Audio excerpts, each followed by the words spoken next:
My half-brother lived rent-free in the house I inherited. Then his girlfriend tried to kick me out of my own home.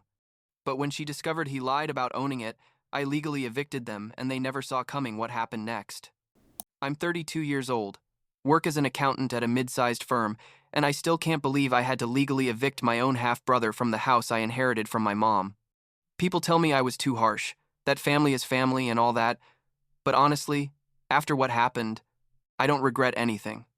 Well, maybe I regret letting him move in the first place, but we'll get to that. My mom died like 5 years ago, maybe a bit more, and she left me the family house. It was a 3-bedroom house in a good neighborhood, nothing fancy but definitely decent, the kind of place where neighbors wave at each other and people take care of their lawns. My mom had bought it after divorcing my dad when I was like 10 years old, and she worked like crazy to pay it off for years. She always said she wanted to leave me something, that I was the one who was always there for her, especially when she got sick. Mason, my half-brother, showed up maybe twice during all that time, and one of those times was just because he needed to borrow money. So I guess it wasn't a surprise to anyone when the will left everything in my name. Mason is 6 years younger than me, and to be honest, he's always been a mess. I'm not saying this to be mean, it's literally the truth. The guy can't hold a job for more than 3 months. He always has some drama with some girlfriend or roommate, and he basically goes through life expecting others to solve his problems. After Mom died, we didn't talk much. Like we'd see each other at Christmas with the rest of the extended family, and that was it. I was busy sorting out the inheritance paperwork, working, living my life, and he was doing his thing, whatever that was. Then one day, like 2 years after Mom died, Mason calls me all desperate saying he got evicted from his apartment. Something about his roommate not paying rent and the landlord kicking them both out. I don't know. The story didn't make much sense, but it didn't surprise me coming from him, either. He asks me if he can stay with me just a couple of weeks, a month tops, until he finds something. And look, I had 2 empty bedrooms besides mine. The house was big for just me, and I thought, well, he's my brother. I can help him temporarily. I told him yes, but made it very clear it was temporary, that he needed to get a job and look for his own place as soon as possible. He said yes, that obviously, that he just needed a little time to get back on his feet. The first few weeks were okay, I guess. Mason spent his time looking for work on his computer, or so he said, and kept his room relatively clean. I worked all day, and when I got home, he was there. We'd eat something, watch TV, and everything was fine. It wasn't ideal, but not terrible either. The problem started when he met Samantha. I don't remember exactly how they met. I think on some app or at a bar. I don't know, but suddenly Samantha was at my house all the time.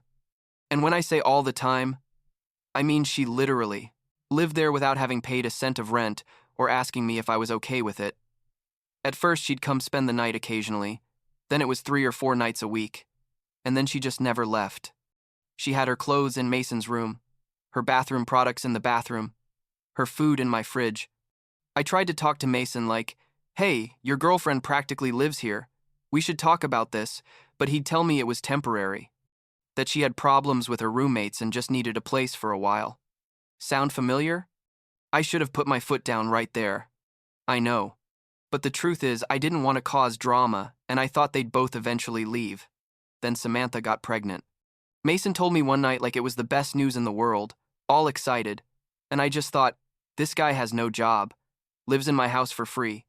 His girlfriend lives here for free, and now they're going to have a baby. But what was I going to say, right? I shook his hand and congratulated him, and inside I was like, okay, this is going to get interesting. They got married like 2 months later, a super small thing at the courthouse, and officially Samantha moved in. I mean, she already lived there, but now it was like official. Things got weird after that. Samantha started acting like the house was hers, redecorating things without asking me, inviting her friends over, complaining that I didn't clean enough or that I made too much noise in the mornings when I was getting ready for work. I was paying all the bills, buying almost all the food, and she had the nerve to complain about how I lived in my own house. Mason got a job at a warehouse but lost it like a month later because he was late all the time, and then another one in customer service that didn't last either. Basically, I was supporting 3 people, soon to be 4, in the house I inherited from my mom. What finally blew everything up was one night like 6 months after they got married. I came home from work and Samantha was in the living room with one of her friends, and when she saw me, she said, "We need to talk." I sat down thinking that maybe they were finally going to tell me they were moving out, but no. What she told me was that they had decided I needed to find another place to live because they needed the space for the baby that was coming. She literally said, "Mason, and I think it would be best if you leave. We can give you like 2 months to find something." I sat there like, "What? Excuse me?" I asked her if she was joking, and she tells me all serious that no, that Mason had told her the house belonged to both of them, that they had inherited it together, and that since they were going to have a baby, they had more right to the space than I did. I felt like I'd been punched in the stomach. I told her, "Samantha, this house is mine, only mine. My mom left it to me." She turned all red and started yelling that I was a liar, that Mason would never lie to her about something like that, and she called Mason, who was in the room. Mason came out, and the scene that followed was, I don't know, surreal. Samantha asks Mason if it's true that the house is only mine, and this guy, my own brother, just stands there not knowing what to say. I tell him, "Tell her the truth, Mason. Tell her you know perfectly well that Mom left the house to me, that you were there when the will was read." And he just mumbles something like, "Well, technically yes, it's his, but I thought that since we were family." Samantha exploded. She yelled everything at him, that he was a liar. How could he deceive her like that, that she wouldn't have married him if she'd known he had nothing? That basically they'd been living on charity this whole time. Samantha's friend left quickly, like this is too much drama for me, and Samantha grabbed some things and went to her mom's house that same night. Mason tried to follow her, but she told him she didn't want to see him. When she left, I tried to talk to Mason, but he was super angry at me, like I had done something wrong. He told me I could have told Samantha the truth from the beginning, that he just wanted her to feel secure, that I ruined his marriage. I told him he ruined his own marriage by lying, and that besides, they needed to start looking for their own place because this wasn't working anymore. I thought that after that Mason would leave, or at least start making plans to leave, but no, he stayed in his room acting like nothing had happened. Samantha came back like a week later. I guess her mom convinced her to give Mason another chance, and things were tense but relatively calm for a while. I was fed up, completely fed up, but I didn't know how to get them out without looking like the bad guy. Then one day I came home from work, and there was a note on my bedroom door. It was from Mason, saying that he and Samantha had decided that since they'd been living there for more than 6 months, technically, they had tenant rights, and that I couldn't kick them out without a proper legal process. I couldn't believe it.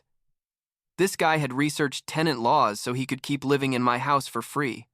The note went on to say that they were willing to stay, and that if I wanted them to leave, I'd have to initiate a formal eviction process. That's when something in me broke. It wasn't just that they were taking advantage of me anymore. Now they were actively using the legal system to stay in my house. I went to Mason and told him, "Seriously?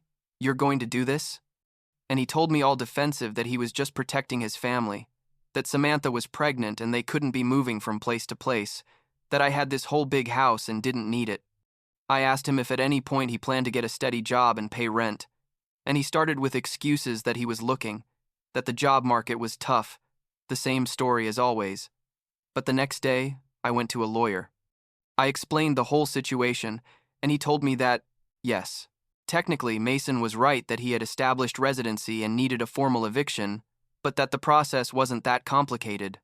I'd have to give them written notice of termination of residency, and if they didn't leave voluntarily, I could proceed with legal eviction.